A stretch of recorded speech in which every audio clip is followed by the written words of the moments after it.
telepathic communicators often don't need to be in the physical presence of the animal. Isn't that amazing?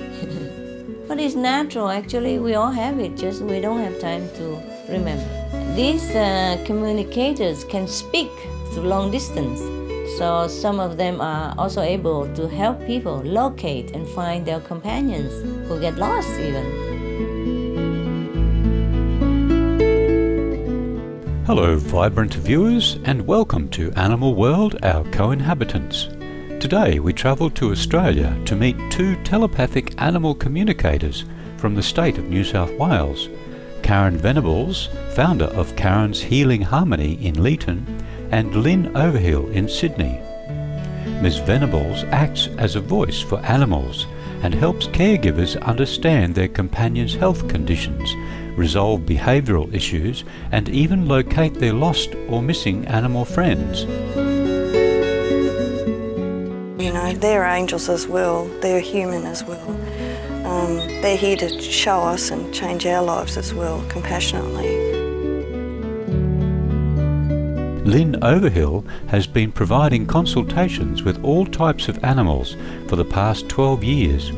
She can readily receive inner messages from animals by way of mental pictures, intuitive feelings, and telepathic conversations. Love your animal. Listen to your animal. Hear what they have to say. Open your mind and open your heart. Let's first visit with Karen Venables in her peaceful home, where she's consulting with clients to help them address their animal companions' concerns. We start with Armando and his beloved canine friend, Tassie. The main concern for me is he content?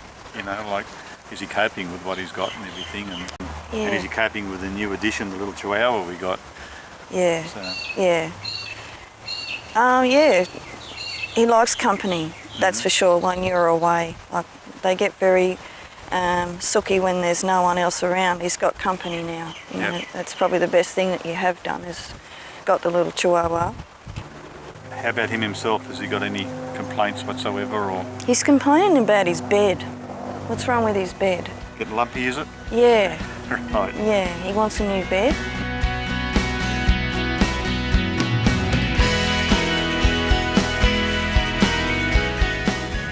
I just wanted to know if Carol would like to ask me some questions about Maisie. Mainly about her early origins and why men frighten the daylights out of her. When she was a puppy, she was abused and she was locked in her room continually, no social life, so she was virtually abused from when she was a puppy. And that's why she has this insecurity of being really smoochy all the time, because she just loves cuddles. I don't mind them either. No, me too. Yeah. But I just need to know from her if there's anything she would like me to do that can help her through this as well. I just think that you spend quality time with her and make sure that you do it like religiously every day. And I know that she's a lapdog. She likes sitting on your knee all the time. And now let's have a quick visit with caregiver Selena and her companion Max. Is he happy? He's telling you not to worry so much about him because... Can't help it, I'm a mum. Yeah, exactly. But there's no need to, because he's strong-willed and he's healthy. I'd like to know where I can help him make more comfortable. He likes going to parks, so if you can take him to like a big park somewhere close by, like out in the open, don't go into... He doesn't like being cramped up. No.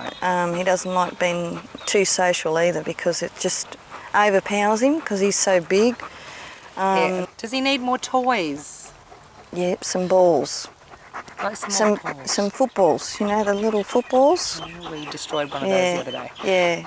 Yeah. Something that's like hard plastic. We love squeaky toys. Yes. Yeah.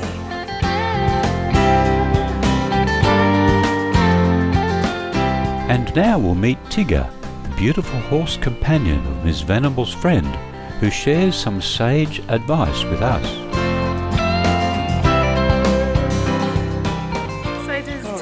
any other messages for us at all? A lot of the animals are getting sick because they're fretting because they're on their own and they don't have any social life. And they need that because they're human as well as we are. They're our guardian angels, so, you know, we need to respect them the same as they respect us.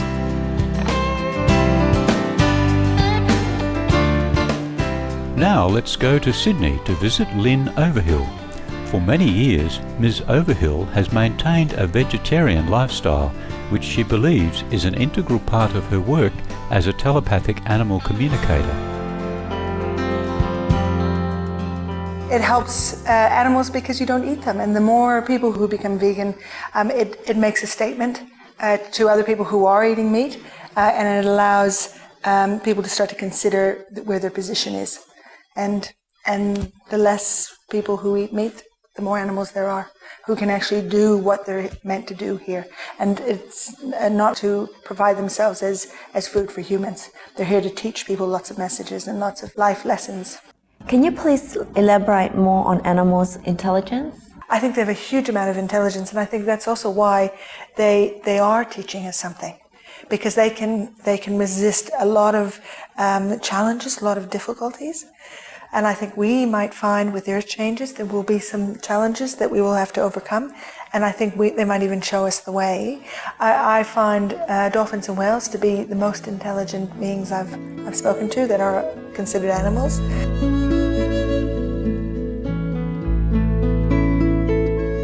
During her telepathic conversations with animals, they've informed Lynn Overhill that they're well aware of climate change, with dolphins being very concerned about this most urgent issue of our times. I've spent a lot of time speaking to dolphins, and they've been talking about climate change since the time I began speaking to them. I'm sure before that, but I've been speaking to them for about 18 years now.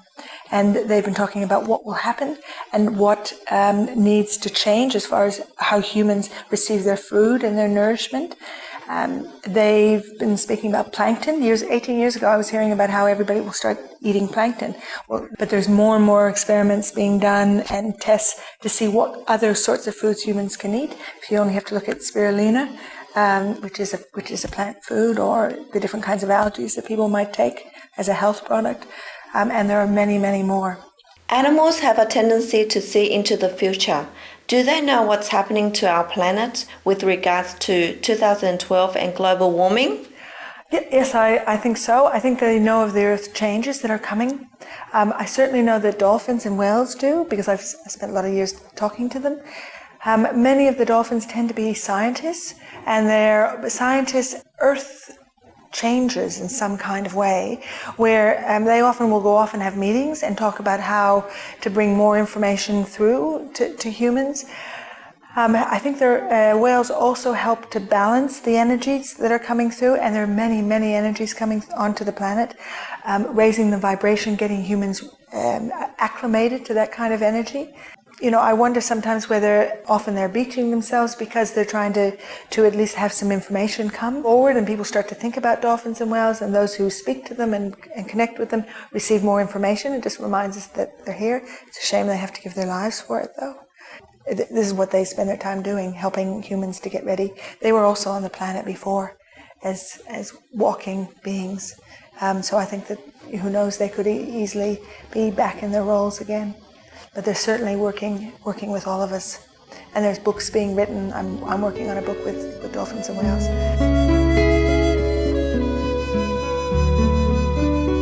What is the main thing that animal companions desire that their caregivers know?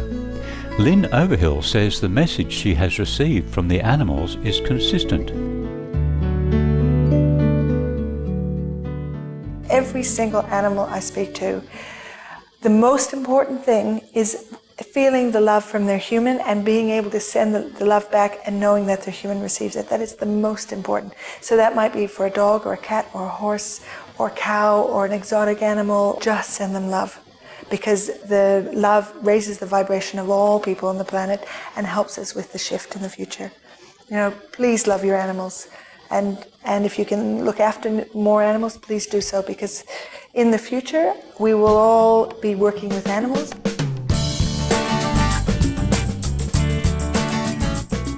Before ending our visit with Lynn Overhill, we presented her with Supreme Master Ching Hai's #1 international best-selling books, The Birds in My Life, The Dogs in My Life, and The Noble Wilds. That's lovely. That's a beautiful goose on the front, I think. It's beautiful. Thank you very much. Thank you, Master Ching Hai. I really appreciate it. Thanks for the opportunity. I love you. Thank you. We also gifted Karen Venables with some of Supreme Master Ching Hai's books, including The Noble Wilds and Vegan Chocolates. So thank you very much for all Many thanks, Karen Venables, Lynn Overhill, and all the other telepathic animal communicators around the globe who deepen our understanding and appreciation of our intelligent and loyal animal co-inhabitants. Through your wonderful gift, you are helping bring humanity and animals closer together. For more information on today's guests, please visit the following websites: Lynn Overhill, www.animaltalkers.com, Karen Venables, www.kurandacrystals.com.au. Thank you for your company today on Animal World, Our Co-Inhabitants. Enlightening entertainment is next, after noteworthy news, here on Supreme Master Television. May all beings on earth live in peace, understanding and harmony. For more details, please see www.suprememastertv.com/AW.